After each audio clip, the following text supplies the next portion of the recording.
Hello guys, welcome my vlog. Ayan. Ayan guys, tingnan nyo, di ba maganda ang view? Ayan.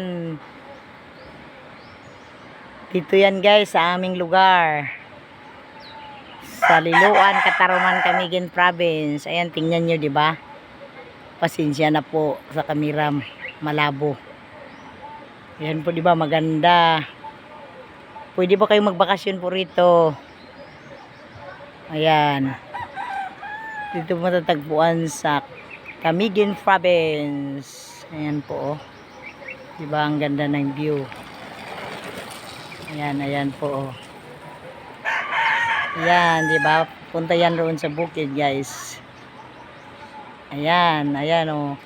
Dike. Ayan, papunta. Yan, daan na yan papuntang Santo Niño. Yan dyan. Yung bandar yan guys, oh, dyan. Okay guys, thank you for watching, bye bye.